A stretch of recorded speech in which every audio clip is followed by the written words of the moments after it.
Hello there everyone, from myself here in Scotland, and hope you're all safe and well wherever you may be in the world. And thanks for tuning in to another video on the history of Scotland. If you're a first time viewer, welcome. If you're not a first time viewer and have been on before, then thanks for viewing again. If you are liking what you see, like the subject, please feel free to like and subscribe and be kept up to date, and also share the videos, share the knowledge. That's what it's all about. So, without further ado, I'll spin you round. We're going there. If you have the surname Crawford or Lindsay, then this video may be of additional interest to you, above and beyond the standard historical interest and or Scottish interest. Is that there is Crawford Castle. And just the other side of that's the River Clyde there, and that village up there on the slope is Crawford itself. And as you'll probably be able to work out, if you're a Crawford, then this is tied to your family history, and this is in fact pretty much where your name originates. I'll get to that a wee bit later on, and also the Lindsay link, that family came in a wee bit later. This was initially a Crawford stronghold, and Crawford was the largest barony, in fact one of the most important baronies in Scotland, but it was the largest, or one of the largest, in southern Scotland. It protected the gateway into Scotland, or one of the gateways into Scotland from England. It protected the Mennick Pass, which comes up from Nithsdale into Clydesdale, and was quite a strategic point. So their existence here was key to the security of Scotland back in the day. But we'll go up and have a wee look at the castle. Now the castle is up on top there of that man-made hill. It's a moat and bailey construction. I'll take you around the other side of this tree to be able to see it a little bit better. You can see there the clear slope and the castle on top. And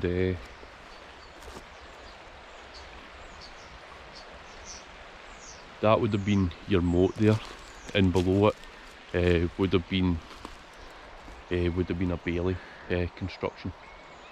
I don't know how much we'll be able to see that. In fact, going back beyond the time of the Crawfords, deeper into history, just to the northwest of here, which would have been up there somewhere, there is they've done an archaeological survey and found a Roman camp dating back to between the years 80 AD and 140 AD. Quite a sizable camp. They reckon it could have housed around about 300 troops, so a decent size. In fact, if you go up in that direction, there's a reservoir up there called Camps Reservoir, and obviously that comes from the Roman link, and also the road just over there that comes down and crosses the Clyde and heads up towards it. That is actually Camps Road as well, so another association to the Roman history in this. You'll see here there's another sort of ditched and walled area. Sadly, there's not a lot remaining of the castle, but it's still a stunning ruin. A lot of it was robbed out to build the nearby Crawford Castle farm. A lot of the stonework it's just over there. We'll be able to see it from the top. When the castle fell into disuse, they robbed a lot of the stonework and used it to build the farm. But we'll go up and have a wee look round about the ruin and discuss the history in a bit more detail. Now, I said the barony of Crawford was one of the largest in Scotland. In fact, the largest, or one of the largest in southern Scotland anyway, and a very important one. It was established before 1100 AD, when records showed that Thorlongus of the Merse as overlord of Crawford, and that's one of the first mentions of the term Crawford. They reckon there's been a castle in existence here since about 1175 AD, possibly earlier. And the earlier structure would have been a timber and earthwork structure. You see, you're quite high up here, and you see the ditch running round there. It is possible they could have run water into it. So you go to the Clyde there, and as I say, there's a couple of wee burns, a burn up there that comes down from the Camps Reservoir. That's Crawford Castle farm there. That contains a lot of the stone that was robbed away. It's, as I say, it's quite stunning. So like I said, 1175 or before was probably the earliest structure on this site.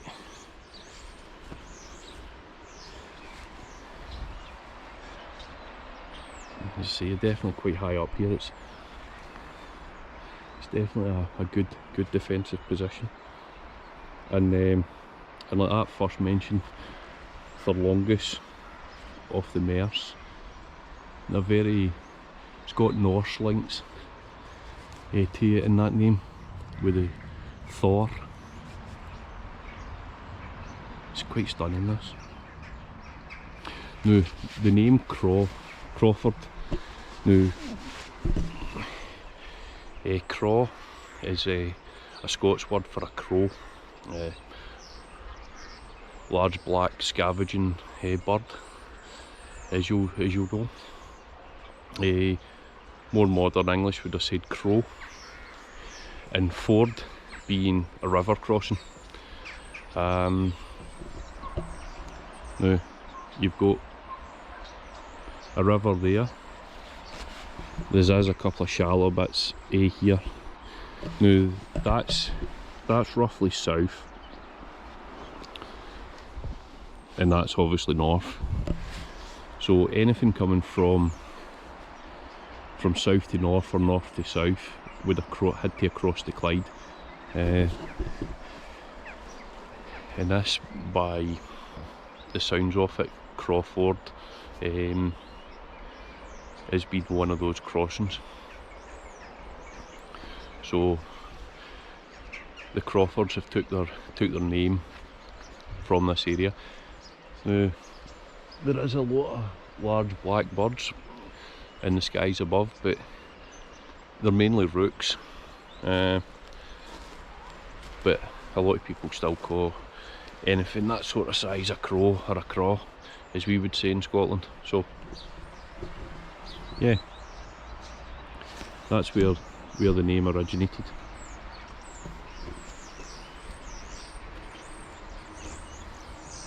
You see a lot of the windows there that have been stoned up.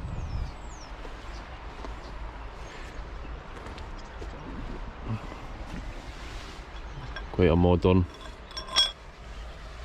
bolt been put into the wall there. Don't know what that's been for, but in later years this was actually used as a farm as well. I think before the time of that bolt, all the same. Now that's covered the sort of Crawford link there. So now we move on to the Lindsays. Now in later years, this tower was in fact sometimes referred to as Lindsay Tower. And the structure you see today, the surviving parts of it anyway, are probably the tower. Well, there would have been a tower. It was referred to as Lindsay Tower.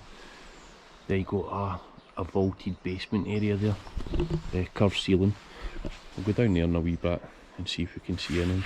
Obviously got a wee doorway in there. Have a wee better look.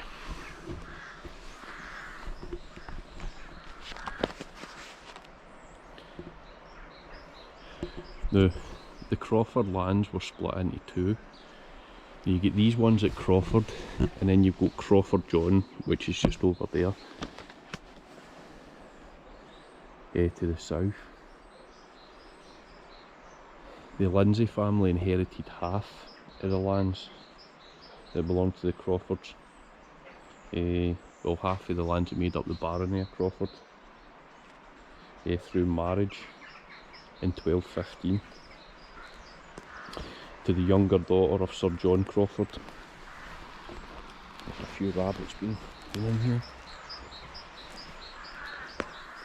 So they married into the family. They married the younger daughter of Sir John Crawford. He had died without a male heir.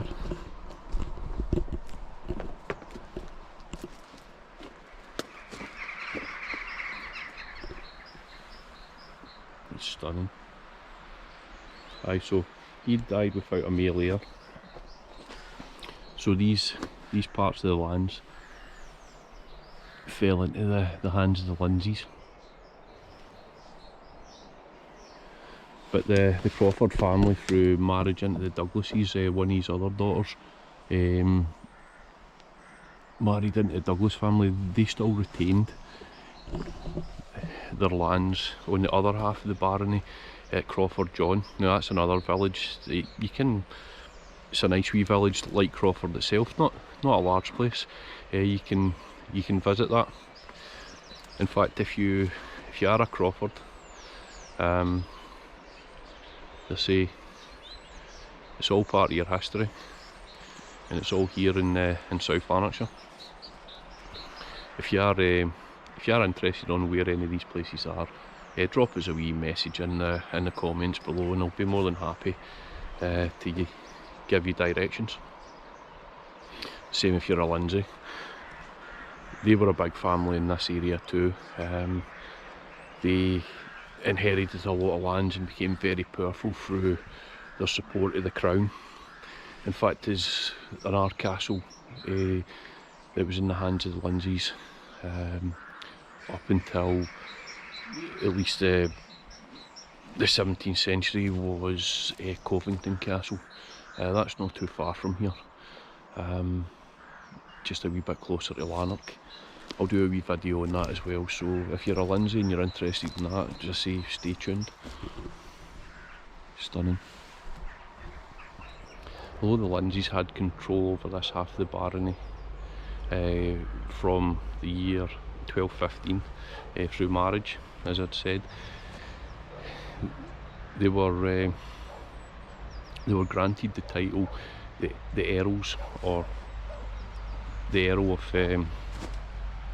of Crawford, a wee bit later on.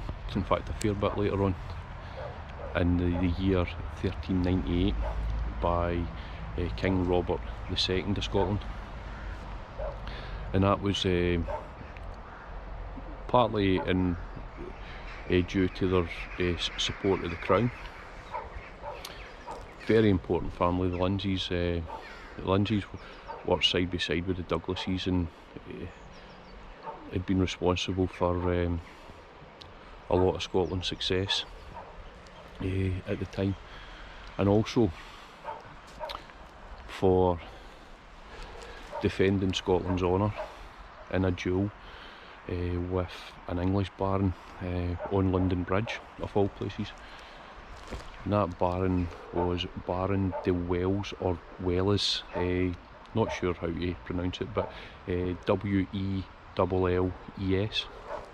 I think it'd be Wells or Wells. Now, he was apparently England's champion, and he had challenged or made a challenge at a banquet in Edinburgh. It's presumed after consuming a lot of alcohol, but he got a bit gallus and started boasting of his superiority and England's superiority, and made a challenge. Now, as I said, he was England's champion, and he is recorded as saying, I'll see if I can read this, and this was at the banquet in Edinburgh. "Let words have no place, if ye know not the chivalry and valiant deeds of Englishmen. Appoint me a day and a place where ye list, and ye shall have experience."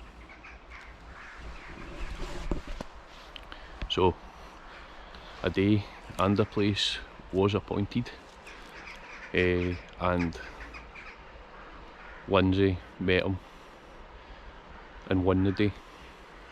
So he experienced the might of Scotland firsthand, and at the hand of a Lindsay. So a wee bit of proud history for you Lindsays out there, defending Scotland's honour. And as a prize, King Robert II gave your chiefs the title of Earls of Crawford. Now have a wee look around. Try not to trip.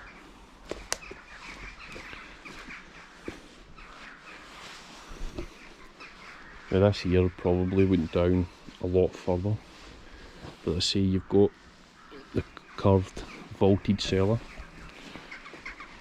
Unfortunately, as I say,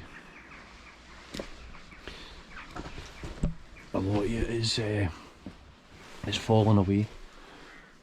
Now this is normally the bit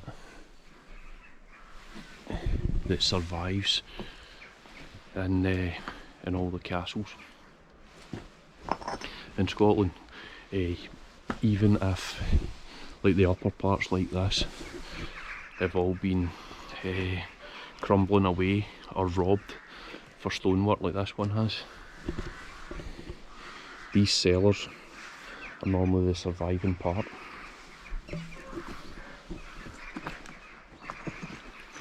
And every tower house and every castle looks to have had one. I'll have a wee look over the back here. You can see out of, I say, other parts of the walls.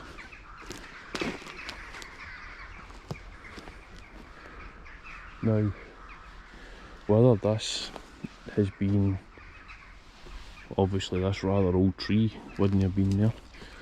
This could possibly been a way in. There's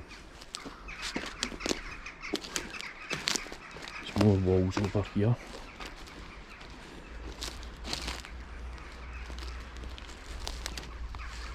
it is possible, as I say, a road could have came around here and in through here.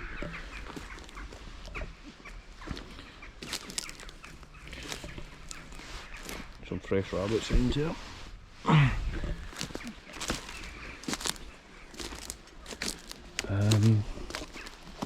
Or could have been this back here. Not 100% sure. There's not a lot of detail exists on it.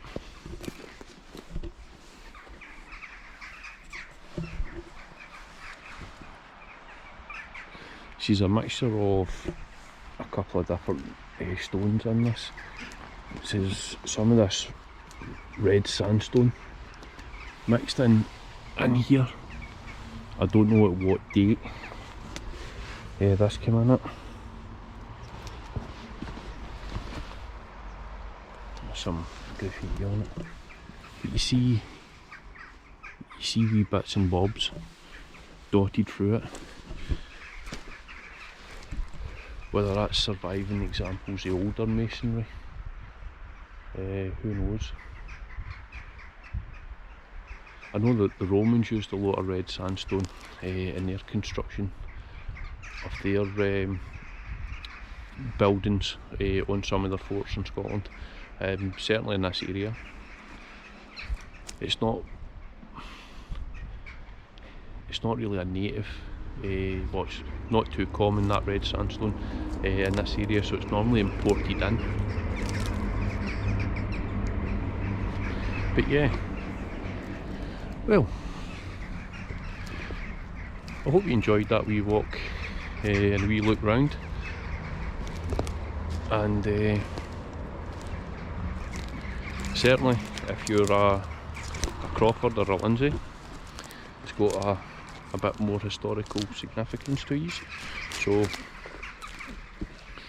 if you liked that, folks, like I said, please like and subscribe and share the videos. That's what it's all about.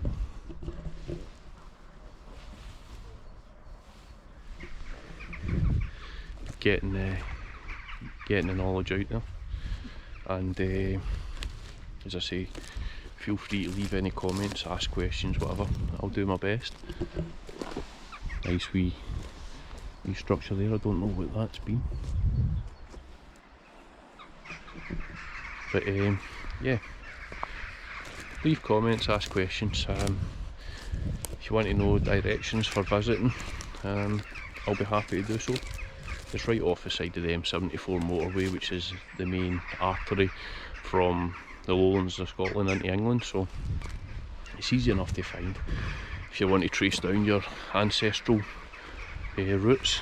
But yeah, so like I said, like, subscribe, share, all the usual stuff, and leave comments.